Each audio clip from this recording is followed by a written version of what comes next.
o fogo do vosso amor. Enviai o vosso Espírito, e tudo será criado, e renovareis a face da terra. Oremos. Ó Deus, que instruíste os corações dos vossos fiéis com a luz do Espírito Santo, fazei que apreciemos retamente todas as coisas, segundo o mesmo Espírito, e gozemos sempre da sua consolação. Por Cristo, Senhor nosso. Amém. Esse ano, né, ainda é o ano do jubileu, já estamos aí na véspera do fechamento das portas, né, mas eu acho que é sempre oportuno a gente fazer a oração, né, do nosso jubileu. Então, quem tiver ela aí, né, que quiser acompanhar. Pai que estás nos céus, a fé que nos destes no teu Filho Jesus Cristo, nosso irmão, e a chama de caridade derramada nos nossos corações pelo Espírito Santo, desperta em nós a bem-aventurada esperança para a vinda do teu reino.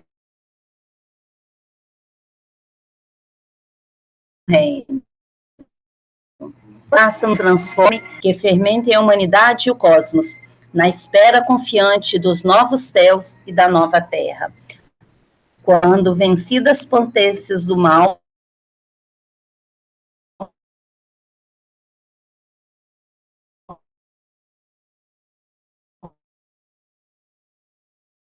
se manifestar para sempre a tua glória, dignos de esperança, desejo dos bens e a paz do nosso Redentor.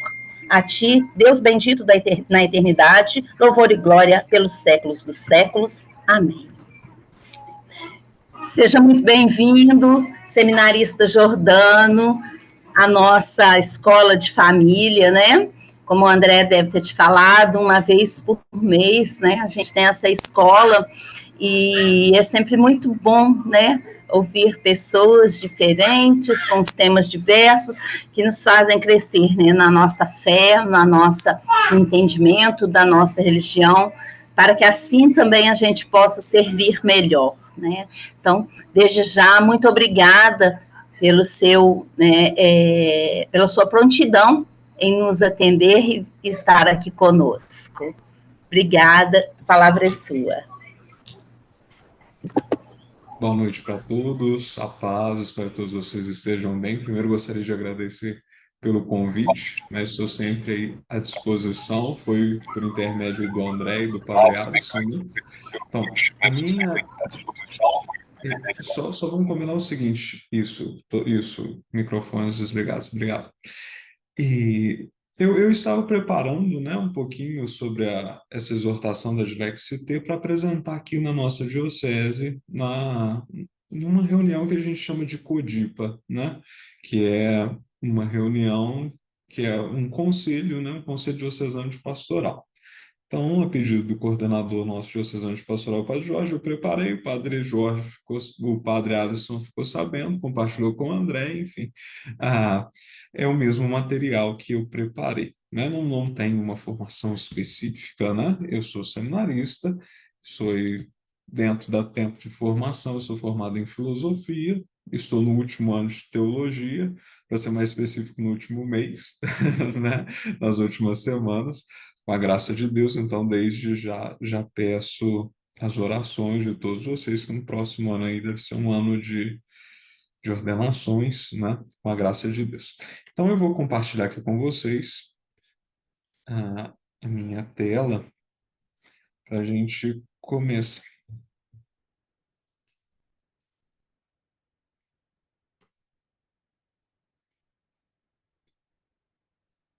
Bom, todo mundo vendo aí? Tá ok? Dilexit? Beleza. Deixa eu só organizar aqui.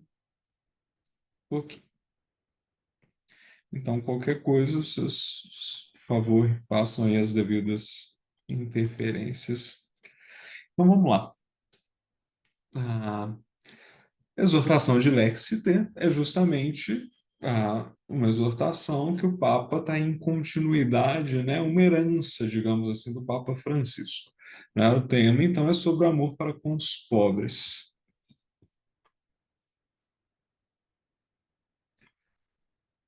O tema central dessa exortação é o vínculo inseparável entre o amor de Cristo e o cuidado pelos pobres, evidenciando que amar Cristo implica amar os pobres e vice-versa, né? Essa intuição de que sem os pobres não compreendemos Cristo, com ele tocamos as suas feridas. Então, o Papa Leão ele vai como que girar em torno aqui dessa temática, né, de diversos ângulos, né? Ele vai recorrer à patrística, ele vai recorrer à Bíblia, ele vai recorrer ao magistério recente, ele vai recorrer ao magistério mais antigo, ele vai ficar fundamentando, basicamente, todo o tema é esse.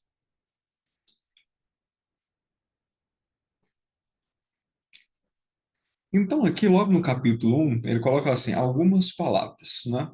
E ele parte do Evangelho de Mateus, né? Aquele evangelho aqui, por conta do nosso tempo, depois, quem quiser, recomendo bastante ler a exortação toda, não é tão grande assim. Ele parte lá de Mateus 26, que vai ser aquela passagem que a mulher uma mulher unge o pé de Jesus, e Jesus a elogia. E aí em alguns apóstolos vão dizer assim, mas Senhor, não seria melhor a gente pegar esse dinheiro desse perfume e gastar com os pobres? Né? E aí daqui a pouco eu vou comentar mais essa passagem. E aí, também partindo desse evangelho, Papa vai dizer, olha, então o amor a Cristo vai ser igual ao amor aos pobres. E ele vai destacar de maneira muito forte que esse amor aos pobres, ele não está no horizonte da filantropia, da ajuda, do coitadismo, da assistência puramente social. O cuidado com os pobres está no horizonte da revelação, né? E aí a gente vai entender isso aqui um pouquinho melhor. Olha só que interessante esses três versículos que o Papa Leão recorta, né? Ele parte lá, primeiro, Mateus 26. Ele vai dizer, né, comentando lá aquele comentário que os discípulos fizeram sobre a mulher que o ungiu e reclamaram. Falou, mas Jesus, por que que não gastou esse dinheiro com os pobres? Aí o que que Jesus respondeu? Pobres sempre os tereis convosco. E aí o Papa Leão vai lá e busca, fala assim, em outra passagem, Jesus diz o seguinte, eu estarei sempre convosco. E daí ele fecha, né, a fundamentação com o terceiro versículo, diz, tudo que fizeres ao menor dos meus irmãos, é a mim que o fizestes, né? Essas frases de Jesus que se conectam, né? Vocês sempre vão ter pobres no mundo, eu estarei sempre convosco. Então, tudo que fizerdes ao menor dos meus irmãos, é a mim que o fizestes. Né? Eu estarei sempre convosco, também por meio e no meio e com os pobres. Né? E aqui é um pouquinho, né, dessa grande primeira introdução. Eu coloquei alguns recortes, né, só para a gente ter o contato real, né, com o texto. Então, é precisamente nessa perspectiva que o afeto pelo Senhor se une ao afeto pelos pobres. Aquele que diz, pobres, sempre os tereis convosco, expressa igual sentido quando promete aos discípulos, sabei que eu estarei sempre convosco. Ao mesmo tempo, vem-nos à mente aquelas palavras do Senhor. Sempre que fizeste isto a um destes meus irmãos mais pequeninos, a mim mesmo fizestes. Não estamos no horizonte da beneficência, mas no da revelação. O contato com quem não tem poder nem grandeza é um modo fundamental de encontro com o Senhor da história. Nos pobres, ele ainda tem algo a dizer-nos. Isso é o que o Papa diz lá no capítulo, no parágrafo 5º. Então, aqui coloquei aqui a imagem do Papa Francisco, justamente para lembrar que em alguns momentos a gente que lê bastante coisa, a gente vê claramente o que é texto do Papa Francisco, o que é intervenção do Papa Leão. Né? É muito interessante. E o Papa Leão começa já explicando justamente que recebeu essa herança, né, do magistério do Papa Francisco e quis publicar, claro que com comentários dele, né, do Papa Leão. E ele lembra que algumas coisas, na verdade, a gente sabe bem, né, o Papa Francisco sempre lembrava disso, né, que ele, né, conta que assim que ele foi eleito, escolhido para ser Papa, um cardeal amigo lhe disse, olha, não se esqueça dos pobres. né? Então, a gente pode dizer que essa dilexite, essa exortação do Papa Leão, está em estreita continuidade com a dilexi nós, né, do Papa Francisco, que falou sobre o Sagrado Coração de Jesus. E aqui tem uma interpelação muito pessoal, porque o dilexi nós é justamente amou-nos. A dilexi te é amei-te, né, em segunda pessoa, né, eu te amei. É, é uma interpelação muito pessoal, né? E aí a gente vai ver que desde os apóstolos, cuidar dos pobres é o critério da autenticidade da missão cristã, né? Vai ser uma insistência do Papa Leão relembrar isso. Se é autêntico, então tem um cuidado com os pobres. Aqui, logo também no início, o Papa Leão lembra essa imagem de São Francisco de Assis, né? Claro, também Papa Francisco, né, escolheu o nome de Francisco. Então, 800 anos, São Francisco de Assis renunciou à riqueza ao abraçar um leproso. Nele encontrou Cristo transformando sua vida. Seu testemunho provocou um renascimento evangélico aqui na nossa igreja, que perdura até hoje. Como diz São Paulo VI, a antiga história do bom samaritano foi exemplo e norma do Concílio Vaticano II, ou seja, a igreja só se renova retornando ao amor concreto ao próximo ferido. E aqui, eu vou contar uma história para vocês, agora, não está no texto, né? Não está na exortação, mas eu acho que é uma boa chave de leitura para a gente entender um pouquinho mais em profundidade essa espiritualidade de São Francisco de Assis. Tem uma história de São Francisco que eu gosto muito que diz o seguinte, que São Francisco estava em uma das suas andanças com seu amigo Frei Leão. E aí, em um determinado momento da noite, eles resolveram parar, porque já era tarde, estavam cansados, e entraram lá em uma capela, em uma igrejinha, e resolveram passar a noite ali. E aí, Frei Leão virou para o Frei Francisco e disse assim: Frei Francisco, vamos fazer uma aposta? Vamos. Vamos ver quem que reza mais? Vamos. Pois bem. Então vamos passar a noite inteira rezando. A noite inteira rezando. Quem rezar mais ganhou a aposta. Fechou? Fechou. E de fato, passaram os dois em vigília, acordados a noite inteira.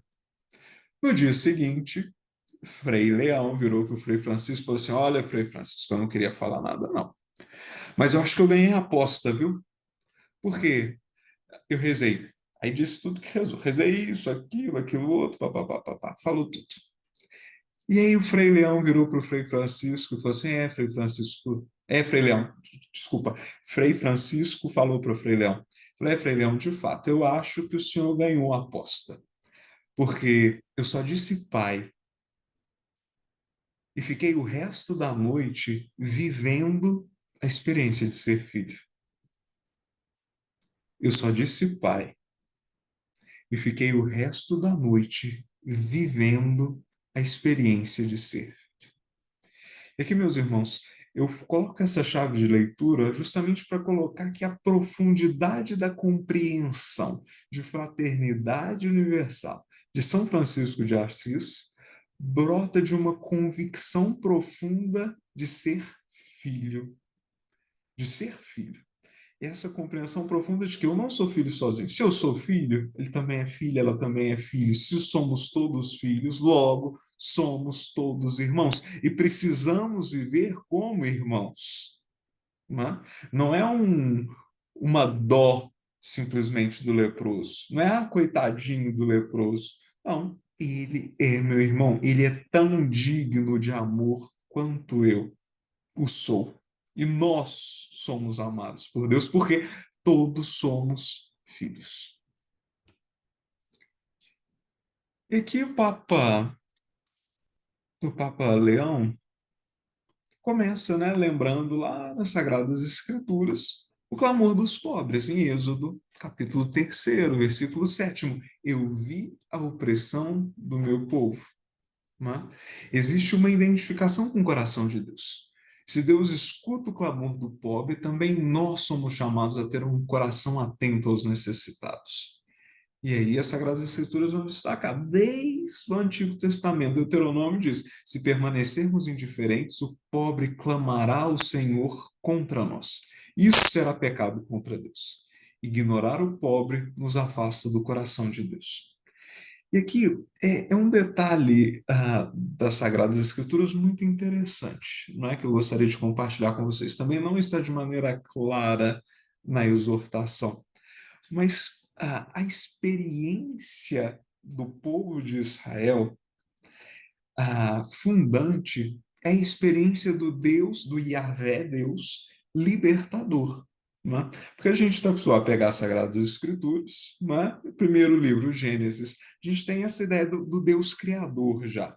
Para nós é muito imediato. A gente já nasce nesse contexto e já tem algum tempo, né? Do Deus Criador. Deus é Criador. Okay?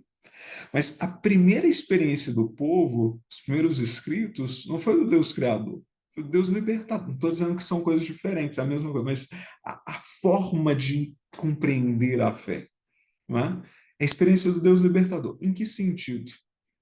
Imagina lá, coloquei essa imagem, né, do Mar Vermelho. Vamos lembrar aqui da Páscoa, né, da Páscoa dos judeus. O povo estava oprimido, escravo, numa terra estrangeira, no Egito. Deus vai, aparece para Moisés e começa ali aquele processo de libertação.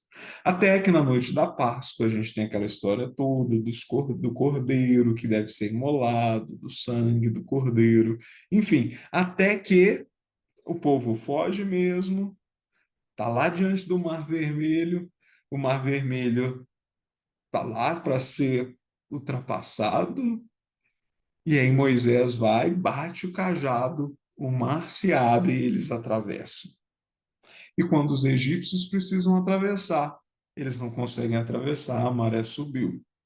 Enfim, a gente sabe bem dessa história. Por que eu estou contando ela aqui de novo e lembrando novamente sobre isso? Porque essa experiência de que Deus nos salva, Deus cuida de nós, é a experiência fundante da fé no Deus de Israel. Não é?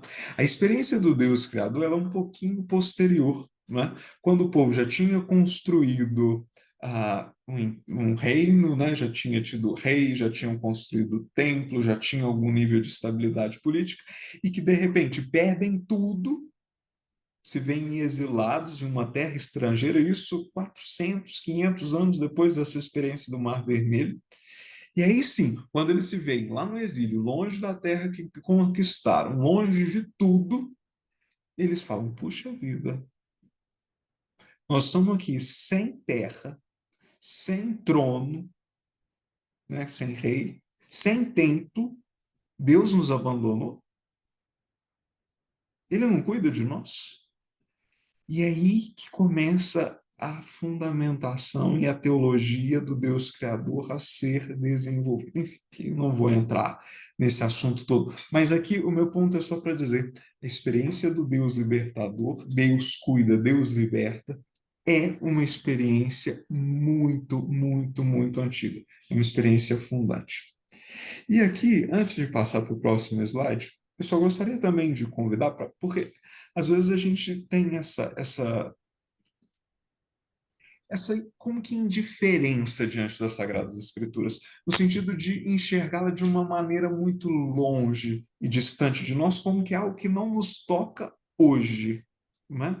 Então, você fala assim, não, legal aí a história do Mar Vermelho, né? Enfim, mas hoje, na sua história, a gente pode fazer uma interpelação também com essa passagem, não é? Você olha para trás hoje, quais que são seus Egitos antigos, as suas escravidões antigas, as suas sopas de cebola podre antigas, seus comportamentos antigos, seus relacionamentos antigos, quando você olha para trás, você fala assim: para lá eu não volto. Quando você olha para frente, lá na frente tem a terra prometida, a promessa de Deus, para onde Deus te encaminha. Mas você não sabe muito bem como chegar lá e nem como vai ser. O que você tem de concreto hoje? O mar. O Mar Vermelho. E só tem um jeito: passar. Passar por ele. Então cada um vai saber qual que é o seu Mar Vermelho hoje. Cada um vai olhar para trás e vai ver qual que é o seu Egito antigo. E cada um, olhando para frente, vai ver a terra prometida, para onde Deus nos caminha, para onde Deus nos encaminha, para onde Deus quer nos levar. A promessa de Deus na nossa vida. Mas, enfim, voltando aqui para a nossa exortação de Lex Dei. O Papa Leão vai apresentar que a pobreza ela tem faces, diversas faces, né? Que os inúmeros os rostos dos pobres interpelam a igreja. Ele vai insistir. Pobreza não é abstração sociológica, tem um rosto concreto. No rosto ferido dos pobres encontramos o sofrimento dos inocentes e do próprio Cristo. Há muitas formas de pobreza. Falta do necessário para viver, exclusão social, pobreza moral, espiritual, cultural, pessoas em fragilidade física ou social, gente sem direitos, sem lugar, sem liberdade. Né? Ah, de maneira especial, o Papa vai falar da pobreza material, né? Que é bastante concreta. Mas aqui ele não vai desconsiderar que existem outras pobrezas, né? A pobreza moral, pobreza espiritual, pobreza cultural. Às vezes a pessoa tem até dinheiro, mas é pobreza cultural é uma coisa absurda. Ah, não é? Mas aqui ele vai ter sim uma ênfase maior na pobreza material. Né? Isso aqui, depois esses slides, eu posso mandar aí para o André compartilhar com vocês, para todo mundo ler com calma, ter os recortes, mas aqui é justamente um pouquinho do que eu já disse.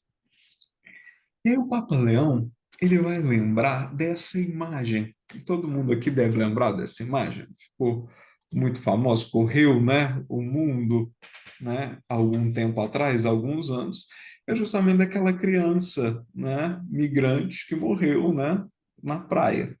Foi encontrada, morreu, não foi encontrada, morta, né, na praia. E ele vai lembrar o seguinte, do escândalo de elites que vivem em bolhas de luxo, quase no mundo à parte, alheios à realidade comum, né? Descarta-se os outros sem perceber, tolerando com indiferença milhões em fome ou condições indignas. A morte de um menino migrante numa praia chocou o mundo, mas logo se tornou notícia secundária, sinal de como nos anestesiamos frente à miséria. Né? O Papa trouxe essa imagem muito forte para dizer como que a gente deixa passar. E um pouquinho influenciados por essa estrutura toda de redes sociais que nós temos, né? De tudo muito rápido. Hoje é um boom. Amanhã todo mundo já esqueceu e vida que segue. Hoje é uma indignação imensa. Amanhã ninguém jamais está lembrando o que aconteceu ontem, há uma semana atrás, né? Então, ele vai começar aqui a evidenciar, e vai ser uma insistência depois ao longo da exortação, essa conversão de estruturas, né? Mudar mentalidades e estruturas sociais. A ilusão do conforto e sucesso a qualquer custo gera indiferença. Enquanto isso, os pobres se multiplicam.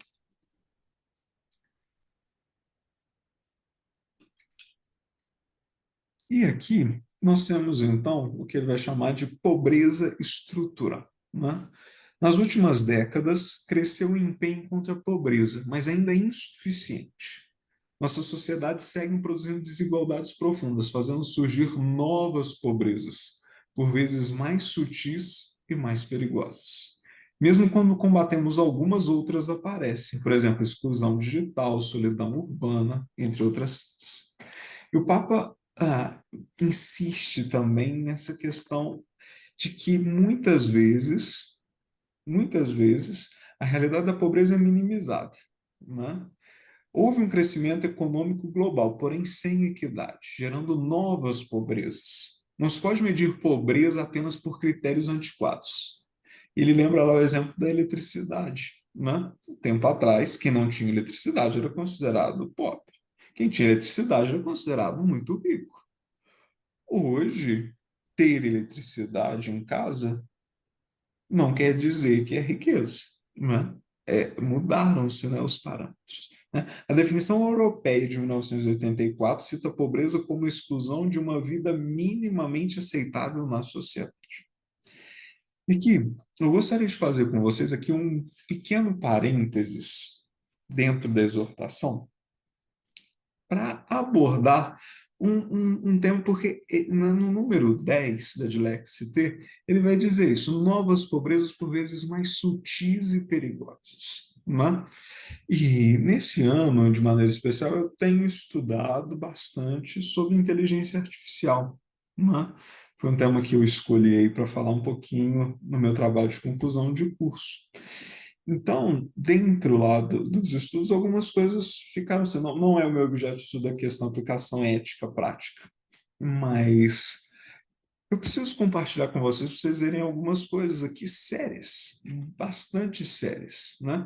Sobre o consumo de energia, já que a gente está falando de energia, que é um parênteses, o Papa não está tratando essa questão, mas daqui a pouco vocês vão entender por que eu a estou trazendo, né? Porque a tecnologia virou um meio de instrumentalização. O tempo de qualidade virou um artigo de luxo, né? Hoje, tantas pessoas são escravas de algoritmos, né? Viraram escravos, escravos mesmo, né? De Instagram e de outras redes sociais, sobretudo o Instagram, e a pessoa não consegue sair, é quase que um tratamento, né? Pessoas sem pegar no celular, ela começa a ficar completamente desequilibrada, né? E aqui eu trouxe os dados só para vocês terem assim, uma noção, né, do gasto de energia que esse modelo nosso de mundo superconectado gasta, tem um preço. Às vezes a gente você pensa assim, fala, eu estou aqui na minha casa agora vendo aqui, né, uma live, né, no encontro, todo mundo online, bacana, mas tem um supercomputador funcionando, aqui a gente está no Zoom, né, um computador, o sistema do Zoom está funcionando, um mega computador está lá ligado, gastando energia, gastando água, não é só a energia aqui do meu notebook, do seu, enfim, que está sendo gasta, né? A gente tem os data centers, que são mega computadores, que tem lá dados armazenados. Eles estão gastando energia, né? E aqui é uma projeção que eu Trava aqui. mostrei aqui para vocês. Olha só, a, a estimativa é que em 2026 vai estar gastando aí 835 dessa medida aí de energia, sendo que a China gasta 8.000. Mas olha só, um país inteiro, por exemplo, França, Reino Unido, 287. Ou seja, nós estamos num caminho de gasto muito grande de energia. E detalhe, aqui eu estou falando de data center, várias empresas, cada um vai ter a sua, enfim, gasta muita energia. Daqui a pouco eu vou mostrar por empresa alguns dados, só para vocês terem uma noção. Mas quando o Papa fala modos mais sutis e perigosos, e aí a gente tem, por exemplo, ChatGPT, Gemini, né, do Google, que são essas inteligências artificiais que fazem a gente ficar assim encantado diante da capacidade de processamento de dados, né? Ah, esses computadores, eles estão onde? Todos no hemisfério norte. Nós não temos nenhum super computador, mesmo no hemisfério sul. Né? Que a gente tem data center, tem computadores mais fracos, mas os supercomputadores é que nós não temos, né? Não temos. Então aqui nessa outra imagem do lado aí, por exemplo, o Google gasta 24. Né? Eu não sei falar essa medida aí de energia, né? T-watts, né? Não sei, terawatts, não sei como é que fala, mas 24. Só a empresa Google gasta mais do que, olha, vários países juntos, né? Então, enfim, aqui são vários dados. Não vou ficar aqui trazendo aqui uma tempestade de dados para vocês, mas só aqui um apelo e uma colocação, só para vocês verem como é que a futilidade ela gasta energia, porque às vezes a gente não tem muita noção, né? Desculpe se tem gente aí que usa esse negócio de TikTok. Eu não vou trazer o dado do Instagram, senão muita gente vai entrar em crise aqui depois, né? Mas olha só, o TikTok abriu um data center aqui no Brasil. Data center é um computador para ficar armazenados os dados aqui no Brasil, para, né, ter aí um maior gerenciamento dos dados aqui. O data center do TikTok aqui no Brasil foi projetado para gastar energia equivalente ao consumo de 2,2 milhões de brasileiros, né? A mesma coisa que o consumo total de 3 estados brasileiros menores. Isso é muito sério. Isso é muito sério. E o que o TikTok está contribuindo para o mundo de uma maneira geral? Nada. Futilidade ou futilidade. E aí, olha como que a coisa é sutil, né? E onde que está esse data center que consome esse tanto de energia? Claro, cara, tem várias empresas, as empresas têm em outros lugares. Mas sabe onde o TikTok está? Não está aqui na região mais rica do país, São Paulo, Minas, Rio, não. Está lá no Nordeste, numa cidade do Ceará, onde já é mais pobre, né? Porque se for para levar mais problema, então vamos levar para onde é mais pobre. Percebam como que a coisa é sutil, é perigosa e exige reflexão, exige posicionamento, né? Mas, enfim, que trago outros dados. Mas só para dizer aqui, alertar, que senão a live não é sobre, né, inteligência artificial, não é sobre questão de energia, é para mostrar, eu trouxe esse dado, para ilustrar essa colocação aqui da exortação sobre essa forma sutil de pobreza que vem surgindo, né, esse distanciamento que começa a acontecer, mas também para ilustrar as diferenças regionais, né, que o Papa vai abordar. Se todos têm igual dignidade humana, não podemos ignorar as enormes diferenças entre países e regiões. Como eu disse, hemisfério norte é uma realidade, hemisfério sul já tem outra realidade. Né? A pobreza extrema em certos lugares clama por solidariedade internacional, não autocomplacência de países ricos. Refutando os preconceitos, os pobres não estão assim por destino ou escolha pessoal. É falso e cruel dizer que quem é pobre é porque quer. Claro, existem alguns acomodados. O Papa fala isso com clareza. Existem sim alguns acomodados, mas a imensa maioria trabalha duro e continua pobre. Ou enfrenta condições injustas que os impedem de progredir. Não podemos culpar os pobres por sua pobreza. E aqui, isso ainda está no final do capítulo primeiro, tá? Há um convite para um exame de consciência, né? Um exame de consciência cristão, né? Os cristãos que estão sendo influenciados pelo mundo.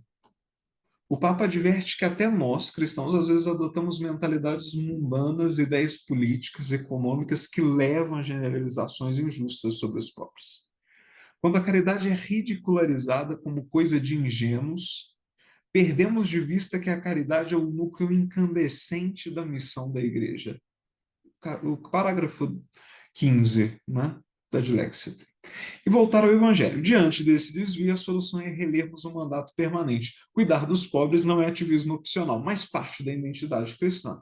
Não podemos sair do Evangelho. O Evangelho sempre nos leva aos pobres. Caso contrário, saímos do caminho de Cristo. É o que eu disse. Desde o início, o tema central é esse. O Papa vai girar em torno desse tema. Né?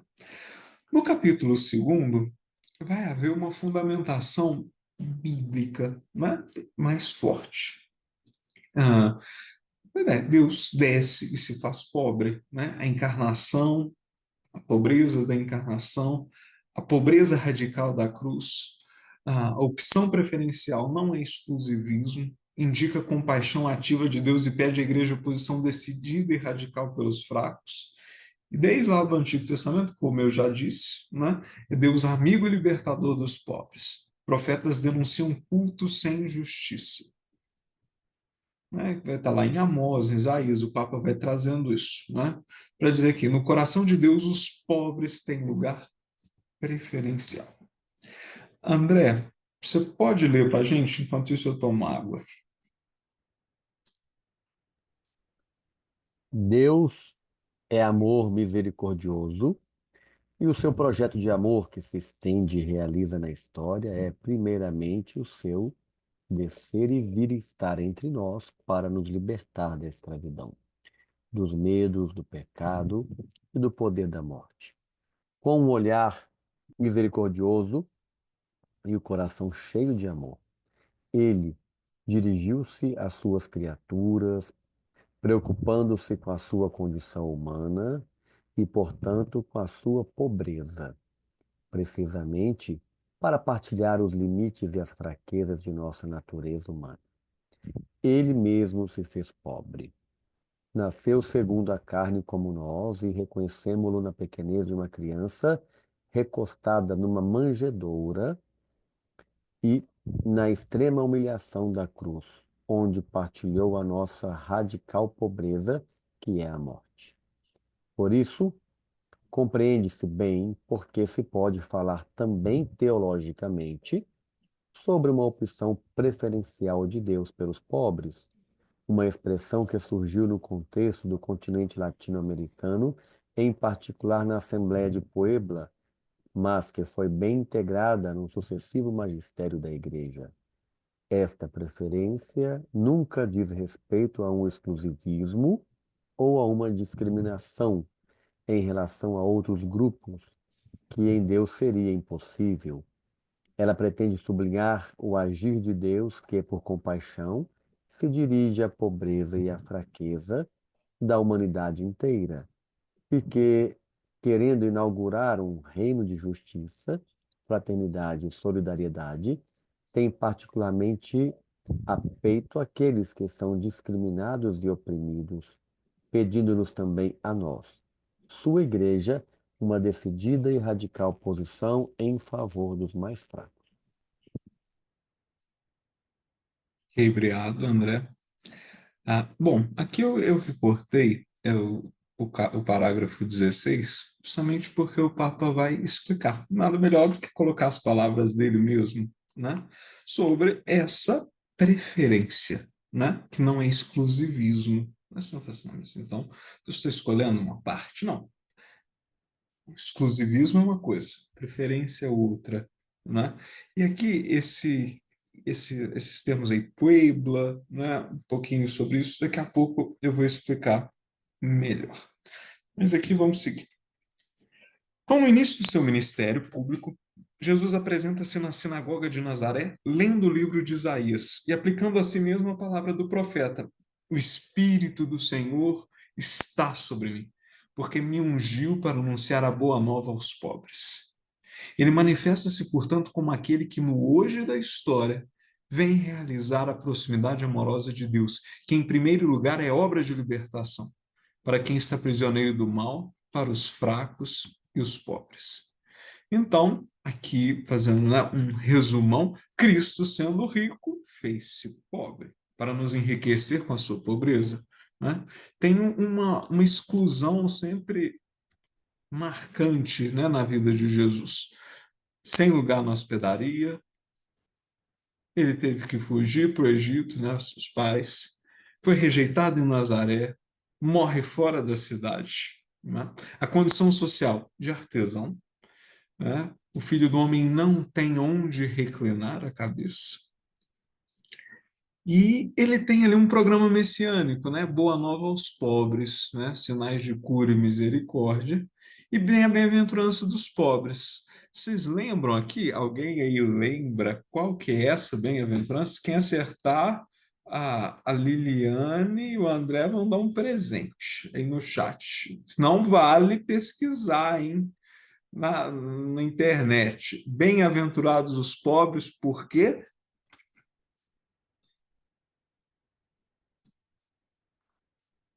Quem sabe? Aqui nós somos agora 19. Bem-aventurados os pobres, por quê? As bem-aventuranças, uma delas é do pobre.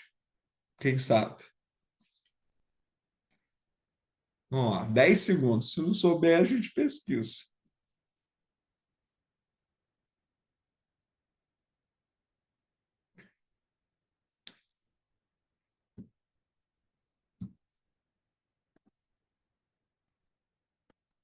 Então, vale pesquisar agora. A gente pesquisa aí. Pede o Google, gasta energia do processamento do Google, tá? Para ver aí, bem-aventurados os pobres, porque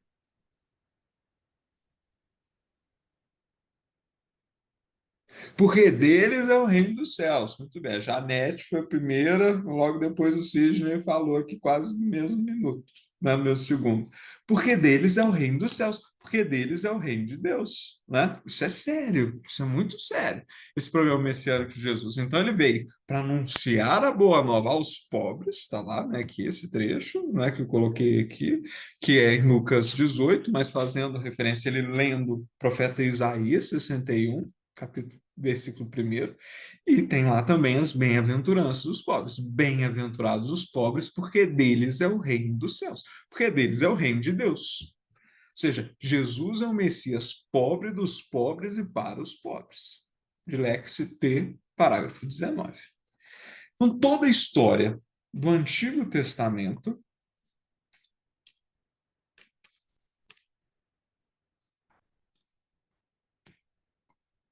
Espera aí que está cortando. Toda a história do Antigo Testamento sobre a predileção de Deus pelos pobres e o desejo divino de ouvir o seu clamor, que evoquei brevemente, encontra em Jesus de Nazaré sua plena realização. Na sua encarnação, ele esvaziou-se a si mesmo, tomando a condição de servo, tornando-se semelhante aos homens e sendo, ao manifestar-se, identificado como homem. Nessa condição, realizou a nossa salvação. Né?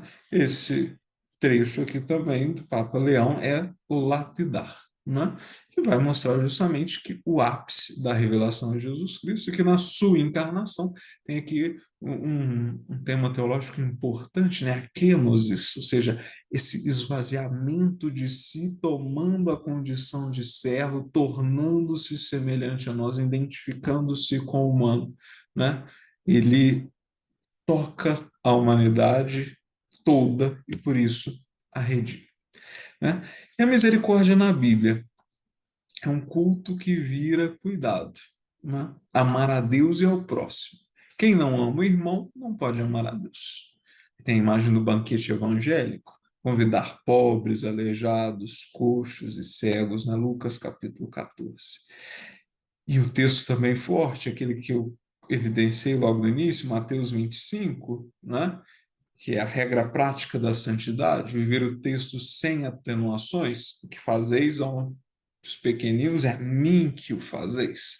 E o culto autêntico transborda em misericórdia concreta.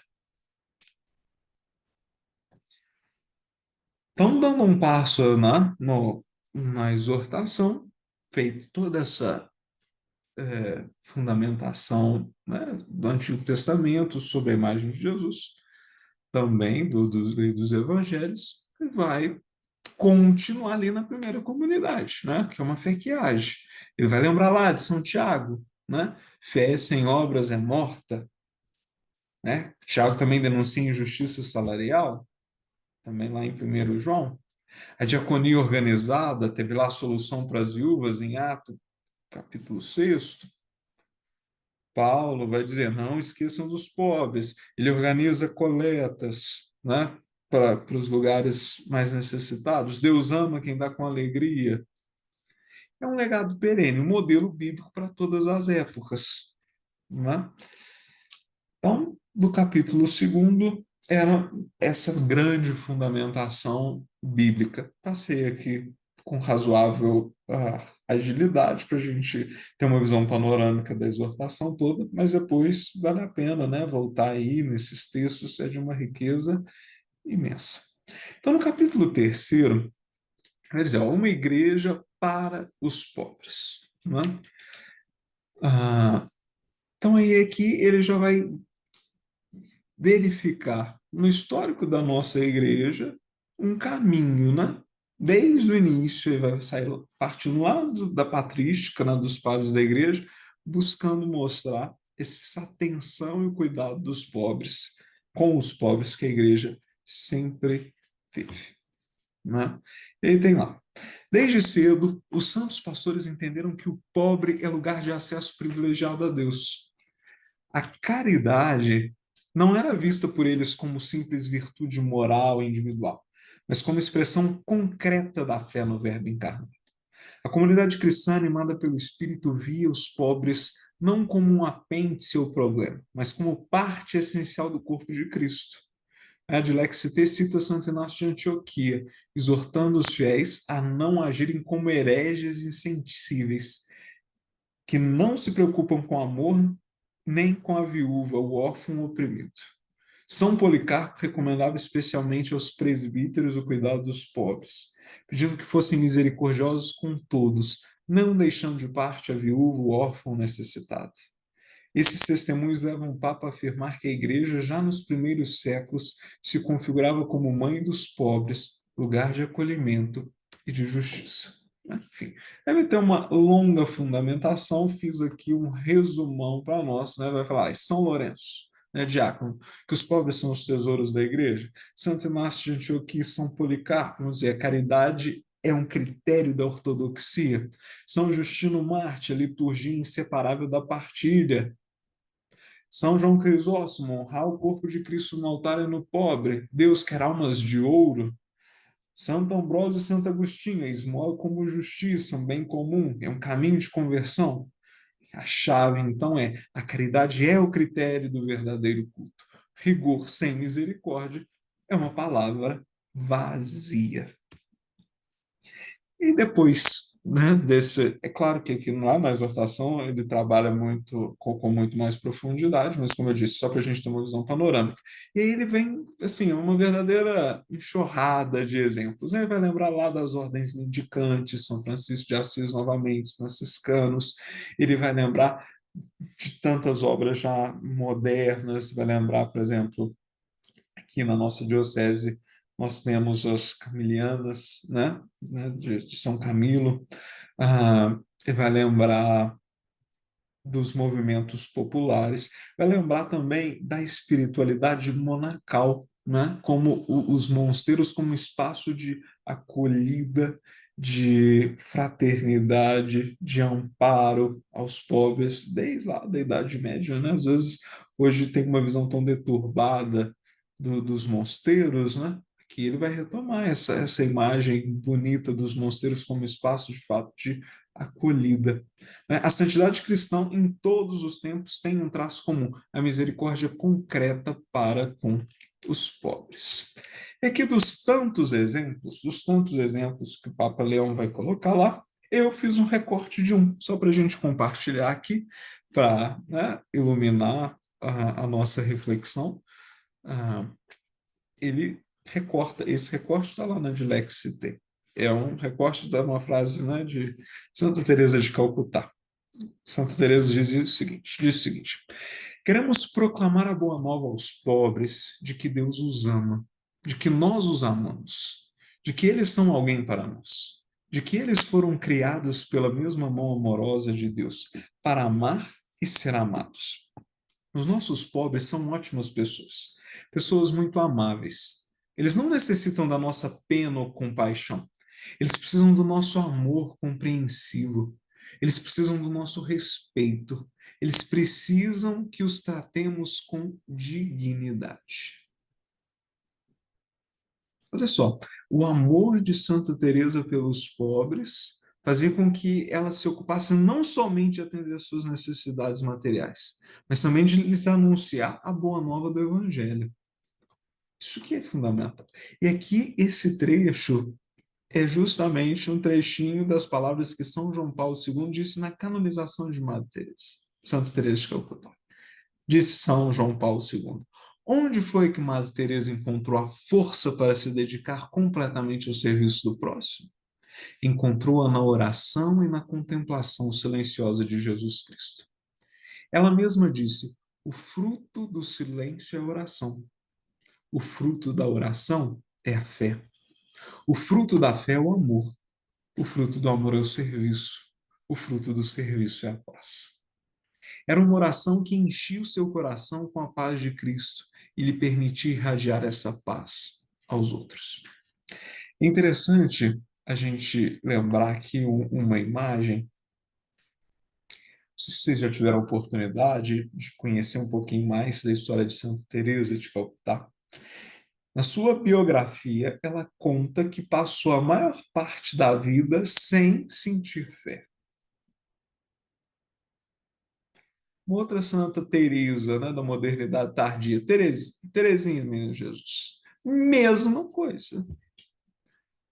Passei a maior parte da minha vida sem sentir fé.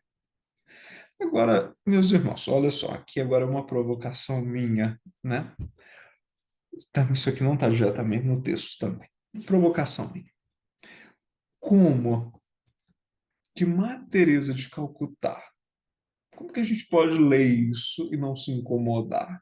Ela dizer que passou a maior parte da vida sem sentir fé, sendo que uma mulher que viveu uma vida completamente doada a Deus, à igreja e aos pobres. A única explicação possível que eu acho é que a fé dela foi tão encarnada, mas tão profunda, que se encarnou no amor. Então, Paulo dizia fé, esperança e amor. Amor, caridade. O maior deles é a caridade. Talvez é uma fé tão profunda que toca a totalidade da pessoa que ela se encarna no amor. Não é? E aí é capaz, de fato, viver essa doação total. Né? É uma provocação. Tá, isso não está, né, isso não tá na exortação. É uma provocação minha. Enfim, continuemos. Então, ser igreja é ser comunhão de irmãos, onde os pobres são amados, valorizados e protagonistas. A igreja não ajuda os pobres de fora para dentro.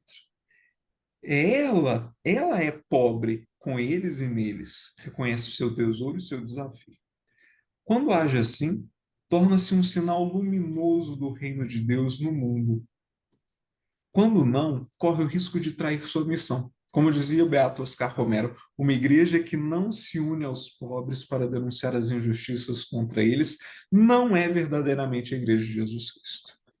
A Gilexit alinha-se nessa tradição profética latino-americana e a universaliza, mostrando que desde Jerusalém até os confins da terra, a igreja de Cristo tem no pobre o seu caminho de fidelidade e santidade. Então, nesse capítulo 3º, o Papa faz essa grande apresentação de exemplos claros, né, do cuidado dos pobres na igreja. Como eu disse, elencando tantos exemplos, tantas situações, aqui eu fiz um recorte só, né, da Madre Teresa de Calcutá. No capítulo 4º, né, a gente já vai ter uma questão mais, como que podemos dizer assim, histórica. Né? Ele vai fazer aí uma memória do magistério. Né? A realidade vê-se melhor a partir das periferias. O século XIX marca o início da doutrina social da Igreja, como resposta às injustiças modernas. A gente vai ver isso com Leão XIII. Os pobres não são apenas destinatários, mas protagonistas de reflexão e transformação. A história da opção pelos pobres é tecida pelo magistério, pelos leigos e pelas conferências episcopais. Aqui só um esclarecimento, coloquei magistério e conferências episcopais. As conferências episcopais são também magistério, os bispos também exercem magistério. Mas quando o primeiro magistério aqui da lista é justamente o magistério papal. E aqui, uma linha do tempo. Aqui me permitam, eu tentei ser o mais conciso e ao mesmo tempo didático. Ao mesmo tempo aqui coloquei mais de 100 anos de doutrina social da igreja, né, em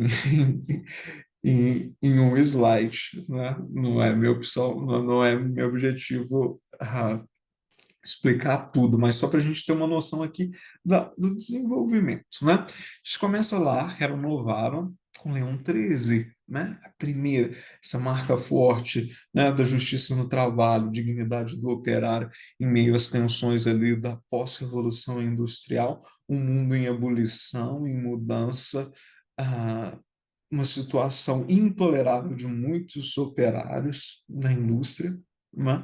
E aqui a gente enxerga também, né, esse profetismo agora do Papa Leão XIV, quando ele escolhe Leão XIV, justamente também num tempo agora de mudança, né? De uma nova forma de revolução industrial, agora uma revolução digital, que carece de reflexão, de pensamento. Né? Pois João 23, São João 23, Mater et Magistra, Justiça Mundial e Solidariedade entre as Nações, né, Papa da Paz, vai insistir muito nisso. Mas a gente teve um magistério precioso do Vaticano II, com Gaudium et Spes, Igreja de todos, particularmente dos pobres, né, que vai fazer uma reflexão sobre os bens. E aqui, todos aqui que devem estar nos acompanhando aqui nesse encontro, com certeza, né, são membros aí de pastoral e outros também movimentos. Se eu pudesse dar uma recomendação para vocês lerem alguma coisa além da Dilexite, que é, né, o objetivo aqui da reflexão da noite, eu realmente sugeriria para lerem Gaudium et Spes, né? Porque a Gaudium et Spes é uma constituição do Concílio Vaticano II. Nós temos 4 constituições do Vaticano II. Então, Constituição é uma coisa muito séria. Imagina assim, no Brasil a gente tem a nossa Constituição, não é só aqui uma analogia. A Constituição que define, que lança bases para outras tantas leis. Né? Então, a Gaudium et Spes é uma constituição de um concílio. Né? Então, é muito importante para a gente entender essa relação de nós, igreja, com o mundo. Então, eu sugiro vivamente que todos leiamos, né, Gaudium et Spes. Pois Paulo VI Populorum Progresso, desenvolvimento integral, função social da propriedade. São João Paulo II também vai abordar esse tema várias vezes, né? Ele vai falar do primado do trabalho, ele vai voltar também a insistir nessa questão, nesse termo opção preferencial pelos pobres. Papa Bento XVI, in Caritas in Veritate, vai falar também das estruturas políticas e institucionais que devem servir para o bem comum. E com o Papa Francisco, a gente tem uma continuidade, uma radicalidade da opção evangélica. Né? Então, assim, não é algo inventado agora. Né? É um caminho que a igreja já faz desde muito tempo antes, mas agora aqui no magistério, vamos dizer, recente, dos últimos 100 anos, né? É uma preocupação constante da igreja. Aqui, de maneira bem rápida, só para a gente entender os contextos, né? Essa exortação ela foi gestada, sobretudo, por Papa Francisco, latino-americano, né? E foi publicada e comentada e colocado aí comentários, né, por Papa Leão. Não é latino-americano, mas viveu na América Latina a maior parte do seu tempo, né, como um missionário. Então, essas conferências episcopais latino-americanas, elas têm uma influência muito forte, tanto no papado do Papa Francisco, como agora também no papado do Papa Leão XIV, né? Na verdade, foram 5, né? A primeira foi no Rio de Janeiro, mas não teve assim nenhum documento. Depois a segunda, mas que foi a que de fato teve um documento, foi em Medellín, né? Ah, e ali, nesse encontro, né, dos bispos latino-americanos, houve imagina aqui, Medellín, 1968, né, contextos aí de regimes militares, uma situação social grave, enfim, os bispos eles foram pedindo uma atenção muito especial, né, para essa questão dos povos, principalmente aqui na América Latina. Né? Então, em Medellín, em Puebla vai falar da denúncia do pecado social, das estruturas de justiça que vão sendo geradas. Né?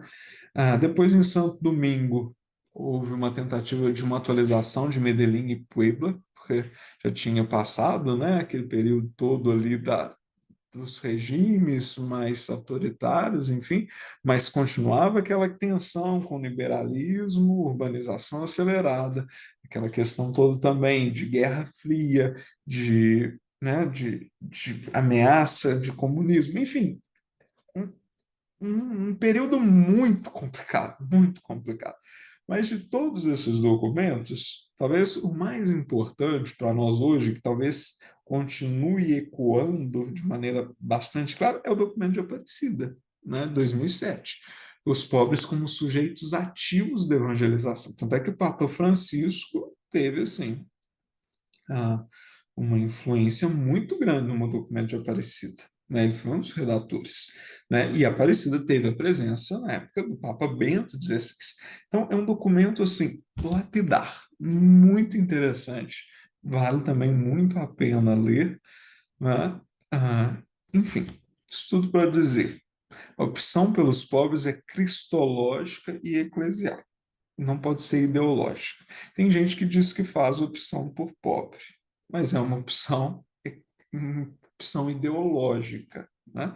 A opção pelos povos da igreja não é ideológica, e a gente também não pode se deixar comprar por um discurso ideológico, né?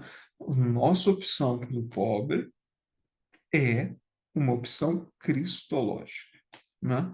E aqui, né, coloquei aí essa imagem de Dom Oscar Romero, que foi um testemunho do pastor que se faz voz dos oprimidos, né? Dom Oscar Romero foi perseguido porque enfrentou, né? Que depois, aqui a gente está sem tempo, mas coloquei aqui nos slides um breve resumozinho assim de cada uma das conferências, né? Medellín, Puebla, Santo Domingo e Aparecida, né?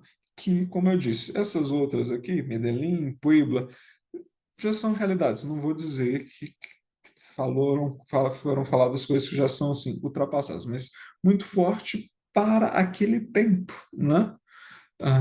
Talvez hoje a gente não vive mais regimes, né?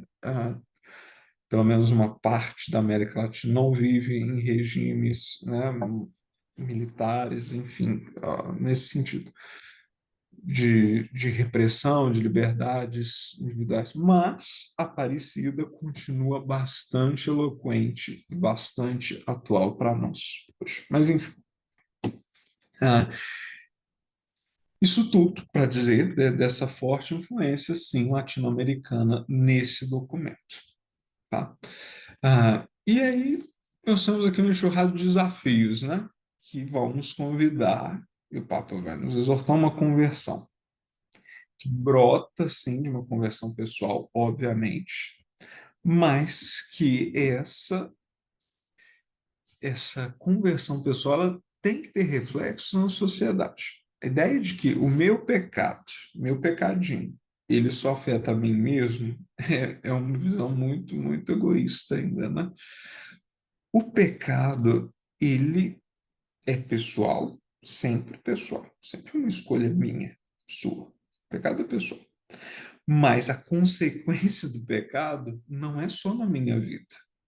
A consequência do meu pecado atinge outras pessoas, atinge o meio ambiente, atinge tudo, né? Não sou só eu o prejudicado, eu sou o maior prejudicado, mas o meu pecado ele vai prejudicar também o outro, né? Interessante, teve uma época da história da igreja que a confissão era pública, vocês pensem nisso, né? A gente tinha que ir lá na frente da comunidade toda e dizer o pecado, porque forte a consciência de que o pecado ele fere o outro, né? O meu pecado não é só meu, é decisão minha, é individual, mas ele tem uma consequência, né? E quando tem um tanto de gente egoísta, um tanto de gente fazendo um tanto de coisa errada, a coisa começa a virar uma estrutura, né? Uma estrutura de egoísmo, de exclusão, de pobreza, enfim, né? Então a gente tem que tomar cuidado com essas estruturas de pecado que a gente vai entrando. Quando vê, a gente está no meio delas, né? Talvez aqui um exemplo bem mais baixo, né? A gente consiga entender melhor, né? Por exemplo, você está num ambiente de extrema fofoca. É dificuldade imensa você sair do lugar sem entrar nessa estrutura de pecado, de fofoca, né? Então, para dizer isso, o ambiente estrutura tem que ser rompida. Você está no ambiente de fofoca, você primeiro se converte, mas tem toda uma estrutura para ser melhorada, né? Então, o Papa vai criticar ditadores de uma economia que mata, denuncia de uma alienação social e indiferença institucional. Ele vai dizer que a pobreza não se supera a partir de cima, que é uma mudança de mentalidade, de política. A proposta do evangelho é social e pessoal. O reino de Deus é fraternidade, justiça e dignidade para todos. E a conversão espiritual é inseparável do compromisso histórico. Inseparável do compromisso histórico. Igual naquele exemplo, né, da Santa Teresa de Calcutá. A fé tão encarnada que se transformou em amor-caridade. Né? A gente tem riscos, né? Riscos. Acho que a gente caminha entre experiências, digamos, pendulares. Né? Tem, às vezes, um período de forte preocupação com o social, então pessoas extremamente preocupadas com o social, e aí surge, de outro lado, uma preocupação totalmente desencarnada, sem compromisso histórico nenhum. O equilíbrio está no meio, né? A nossa conversão espiritual tem um compromisso histórico, né? Tem pessoas que a gente vê por aí que vivem assim uma espiritualidade até um pouco doentia, me permitam dizer. Porque, infelizmente, não sei se vocês já viram, eu já vi várias. Tem gente que vive com mais medo de inferno do que vontade de céu. E me perdoe o termo sério aqui que eu vou usar, mas que vida desgraçada. Porque, ao invés de acolher o reino, vontade de céu vive com medo de inferno. E fazendo confusão na vida do tanto de gente. Então, a conversão verdadeira, pessoal, ela passa por um compromisso. Nós somos filhos desse tempo. Nós precisamos responder esse tempo com o evangelho. Né? Mas, enfim, seguindo aqui. No capítulo 5º, então, já caminhando aqui para o final, viu? Já está até passando um pouquinho do horário, tem 1 hora que a gente começou a nossa colocação. Então, aqui no capítulo 5º, o Papa conclui alertando que a cultura dominante desse início de milênio nos impele a abandonar os pobres ao seu destino, negando-lhes a atenção e a dignidade. Mesmo dentro da igreja, há o risco de nos acostumarmos à desigualdade. A luta pelos pobres, portanto, permanece um desafio constante e diário. Então, ele vai dizer, os pobres são uma questão de família. Como assim? Né? Quer dizer, os pobres são da nossa família. Né? Atenção aos pobres é parte essencial da tradição. Amor aos pobres é garantia evangélica de fidelidade ao coração de Deus. Isso aqui já está até repetitivo, né? Mas ele é repetitivo mesmo, como eu disse no início. Ele vai falando a mesma coisa de diversos ângulos. Não é ONG, a opção da igreja tem outras motivações e estilo, é místico-eclesial. E a família, os pobres são dos nossos, não um setor da nossa pastoral. Né? Não é alguém à parte. Né? É objeto da igreja. Não é só objeto da igreja, é sujeito. E aqui, concluindo, o Papa apresenta a parábola do bom samaritano, que todo mundo aqui sabe bem. Né? Tinha lá um sujeito caído, ferido, passaram 3 pessoas. 2 foram indiferentes. O samaritano foi o único que se compadeceu e cuidou. E hoje a história se repete. Cada pessoa caída no caminho nos pergunta quem escolhemos ser. Os que passam adiante ou o próximo que socorre? E aí essa frase fala, vai e faz o mesmo. No final da parábola, Jesus ordena, vai e fazer tu também o mesmo. Esse mandamento ressoa hoje para cada um de nós. Não é facultativo, mas parte da nossa fé. Diariamente devemos ouvir essa voz nos chamar a sermos nós os bons samaritanos dos pobres feridos pelo caminho. E aqui, já no final, tem essa parte muito interessante, que ele diz quando os pobres nos evangelizam. Né? São Gregório Magno dizia o seguinte, que a gente não deve desperdiçar as ocasiões de misericórdia. Uma reviravolta. Os pobres nos evangelizam, porque eles revelam a nossa fragilidade, as nossas vaidades. Perigo do rico é pulão, não foi por roubo, mas por indiferença autossegura. Essência da fé, a carne de Cristo, faminta, sedenta, doente, presa, não uma ideia abstrata. Né? E aqui, eu não vou ler todo aqui o parágrafo 109, por causa também do nosso tempo, mas é interessante essa imagem. No silêncio da condição do pobre, eles nos colocam diante da nossa fraqueza, né? Talvez o Papa evidencie, será que é por isso que a gente às vezes é indiferente? Porque quando a gente vê um idoso na fragilidade do seu corpo, isso lembra a nossa vulnerabilidade. Quando a gente vê alguém que lhe falta algo, a gente se vê que aquilo também poderia acontecer com a gente. A gente percebe a nossa vulnerabilidade, a nossa terrível vulnerabilidade. É centralidade eclesial e coerência pastoral. No coração da igreja, o desenvolvimento integral dos mais abandonados, a fé não é privada, é compromisso pelo bem comum. Ele diz que tem um risco real das nossas comunidades que não tem inclusão dos pobres se dissolverem, porque vai caindo no mundanismo espiritual. E o cuidado espiritual é prioritário. Né? Ele diz que a pior discriminação com o pobre é negligenciar o cuidado espiritual. Falsos atalhos, elitismo, o mercado resolve, o Estado resolve, menos a gente, né? Todo mundo resolve.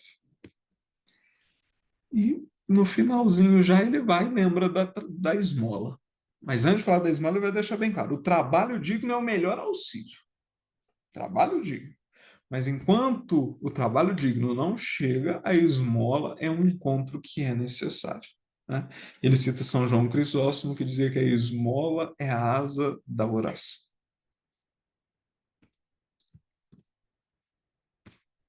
E terminando aqui mesmo, agora para terminar, eu termino também com essa ilustração de São Martinho. Também não está no texto da Dilexia. Também é uma chave de leitura, algo que para a gente refletir.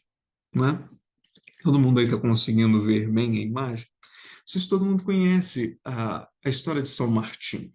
Né? É muito interessante. Foi celebrado, acho que esse é o dia 11, né? São Martinho de Tours. São Martinho foi sacerdote, bispo, inclusive. São Martinho, antes da sua conversão, ele era soldado. E numa das suas andanças, ele estava a cavalo, né? Ele viu um pobre passando lá frio. Ele pegou o manto dele, partiu ao meio e deu para aquele pobre. Chegou a noite, ele teve uma visão. Na visão, apareceu Jesus com aquele manto, mostrando para os anjos, e Jesus dizendo o seguinte: esse manto foi Martinho que me deu. Isso antes da conversão propriamente dita dele. A partir dessa visão, ele, né, dessa experiência, ele começou um processo mesmo sério de conversão, de mudança de vida. Mas percebam que é a parábola do bom samaritano vivida, né, na realidade, né, transformada em experiência de vida. Passou, viveu a necessidade. Depois, Jesus confirma para ele: olha, foi a mim que você o fez. Foi a mim que você o fez. E das histórias de São Martinho, tem uma outra que eu acho muito interessante. São Martinho conta-se que ele tinha essas visões místicas. Alguns falam que é lenda, mas eu não sei. O importante é que nos ajudam aqui a pensar e a rezar. Tem uma história de São Martinho que diz o seguinte: que certa vez Satanás apareceu para ele, disfarçado de Jesus. Satanás apareceu e disse que era Jesus. Mas sabe como que São Martinho desmascarou? Só com uma pergunta. São Martinho virou Satanás vestido de Jesus. Perguntou o seguinte: onde estão as suas feridas? Onde estão as suas feridas? Meus irmãos, como nos custa entender que nós somos herdeiros de um Deus ferido, que se deixou ferir por nós. Essa pobreza que nos coloca diante da nossa vulnerabilidade que nos questiona e assusta. Porque o amor, o fato de amar, o amor nos faz vulneráveis. E a cruz é a vulnerabilidade de Deus. Porque Deus nos ama. Nos ama. E tantas vezes a ferida é justamente o lugar do toque de Deus. Foi a experiência de Tomé? Deixa eu ver Jesus e suas chagas. Se eu não ver, se eu não tocar, E onde é que Jesus diz? Toca aqui, Tomé. É na chaga, é na ferida. E como nos custa entender isso, meus irmãos? Nós somos herdeiros de um Deus ferido que se deixou ferir. E tocando nas feridas no mundo, nós tocamos as feridas de Cristo. O nosso Deus é um Deus ferido nos seus filhos hoje. Hoje. Se às vezes nós não temos nem a coragem de tocar nas nossas próprias feridas pessoais, será que nós temos mesmo a coragem de tocar nas feridas dos outros e tocar nas feridas do mundo?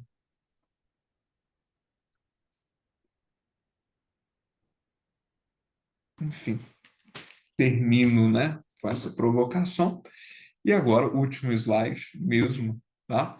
Recorto aí o último parágrafo da Dilexit, que diz: quer através do vosso trabalho, quer através do vosso empenho em mudar as estruturas sociais injustas, quer através daquele gesto de ajuda simples, muito pessoal e próximo, será possível que aquele pobre sinta serem para ele as palavras de Jesus: eu te amei. Então, a meta é que cada pobre possa ouvir de Cristo: eu te amei, por meio de nós. Então, eu agradeço a vocês a atenção. É um pouco disso aqui, a partilha, né? Espero que tenha ajudado a pensar e a refletir um pouquinho sobre essa exortação. É um tema um pouco repetitivo, né? Porque é visto de vários ângulos, mas espero ter contribuído aí para a reflexão e para o estudo de vocês. Muito obrigado. Nós é que agradecemos imensamente. Assim, foi muito claro, muito rico. E você não foi repetitivo em momento algum. Eu acho que foi muito esclarecedor. Né? Então, a gente agradece muitíssimo e ficamos muito felizes de saber que teremos um padre tão preparado, com tanto carisma, né, com tanta empatia, para estar trabalhando aí com a gente. Né? Isso é muito bacana. Nosso agradecimento, assim, muito grande, né? Você com certeza estará em nossas orações por todo o bem que vem fazendo através de suas palavras. Muito obrigada, Andréa. Se alguém tiver alguma questão, alguma pergunta, né? Aqui no chat tem um comentário de Cláudio, que o Jordano pode também comentar para a gente, né? Ele comenta que, lembrando que temos dois tipos de pobres, financeiro e o de espírito, né? Acho que o Jordano, no começo, ele também comentou essa dimensão que o Papa coloca, né?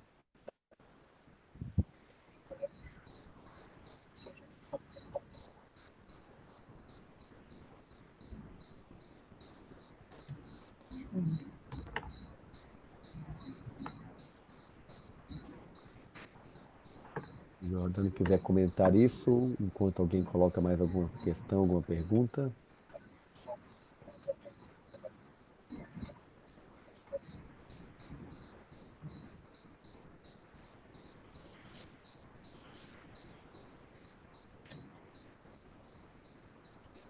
Também, se alguém quiser falar alguma coisa, perguntar, né? Abre o microfone, a câmera e fala também pra gente.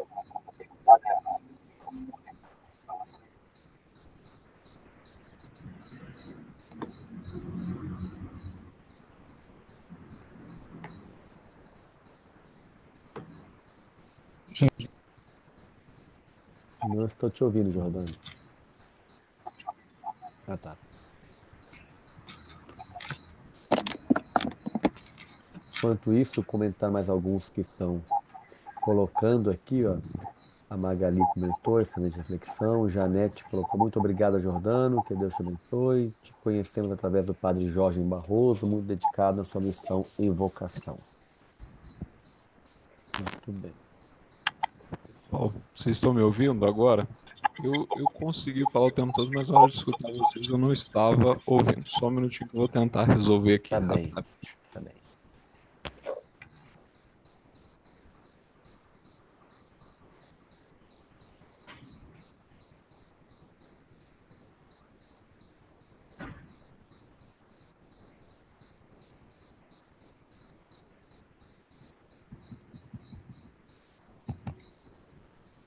pessoal colocou aqui, né, que a Célia Regina tinha acertado, tinha colocado, né? É mais para cima. E a Janete... Agora sim estou ouvindo vocês. Okay. A Janete também, e eu não sei se é o Sidney que colocou aí, é o marido da Janete. Se for, Janete, depois você me dá um toque. Com certeza, né, André? A gente vai fazer um agradozinho. Vai. Então, Jordano, eu estava comentando que o primeiro comentário aqui do Cláudio, lembrando que temos dois tipos de pobres, o financeiro e o de espírito. É uma questão que o Papa coloca no início, né? Ele já comenta isso, mas você também pode comentar melhor para a gente. Sim, ele vai falar das faces da pobreza, né? Não só espiritual, mas cultural, intelectual, de todos os meios, né? E eu gosto da expressão assim, das periferias físicas existenciais, né?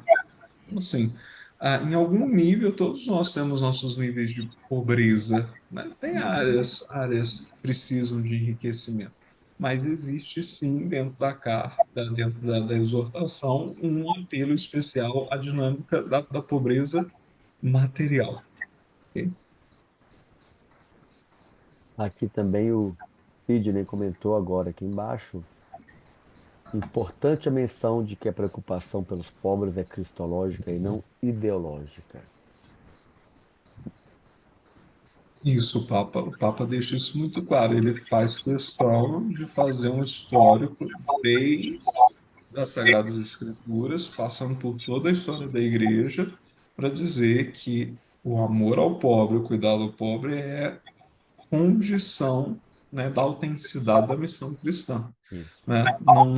Não é uma questão ideológica, às vezes se vende, né, ideologias com essa questão de cuidado de pobre e tudo mais, mas acaba que não é uma questão ideológica, é uma questão É, evangélica mesmo, cristológica.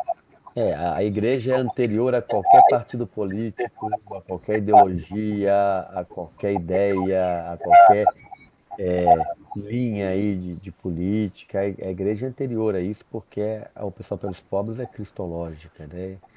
Então a gente não está aí, falar de defender o pobre não é defender uma linha política, né? É Cristo mesmo que nos leva a isso, né? Bem, mais algum comentário? Alguém que faz alguma pergunta, algo que não ficou claro, não entenderam bem? Podem também abrir o microfone e perguntar.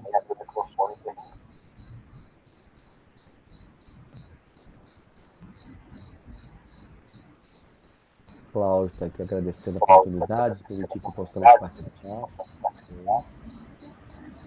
Sempre bem-vindos todos.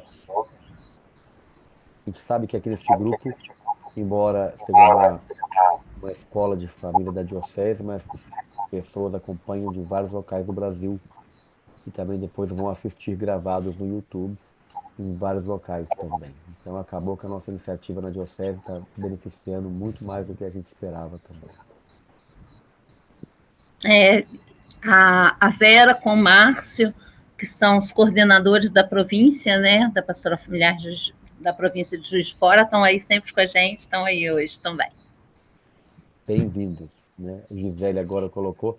Parabéns, Jordano. Foi uma aula maravilhosa. Deus te ilumine em sua jornada. Obrigado por essa partilha tão rica. Muito bem. Se alguém quiser fazer mais alguma pergunta, se não, se o Jordano quer comentar mais alguma coisa também.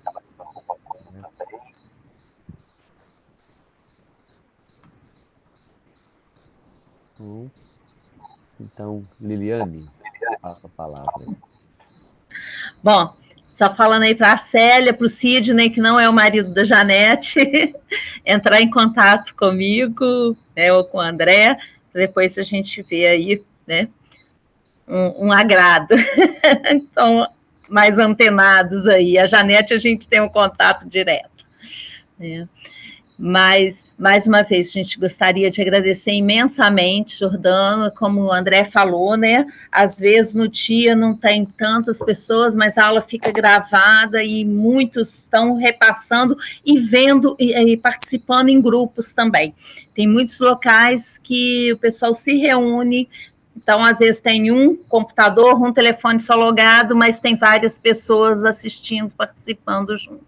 E isso é muito bacana, né?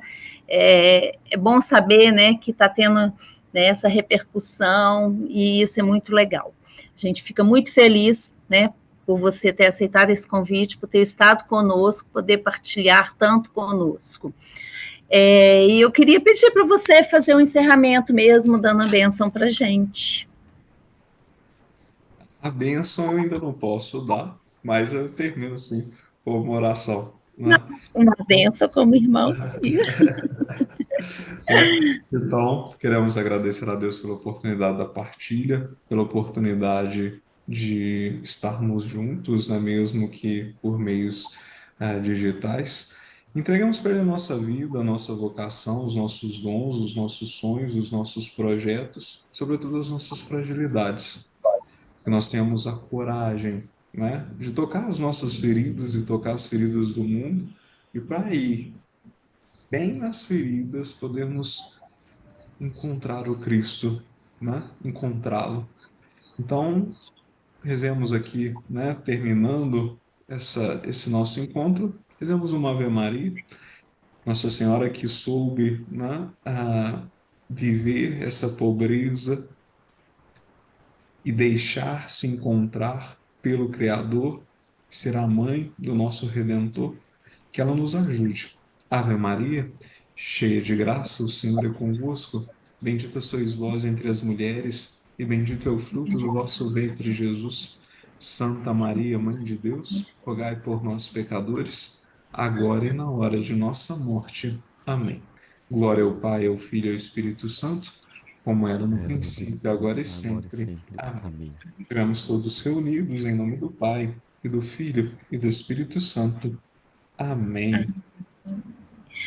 Muito obrigada, gente. Até a próxima, se Deus quiser. Né, em dezembro nós temos a nossa última do ano. E para o ano que vem, se Deus quiser, continuamos empenhados em continuar com as nossas escolas, uma vez por mês. Obrigada. Muito obrigado. Tchau, Tchau, gente. Obrigado. Obrigada, André, por tudo e tanto.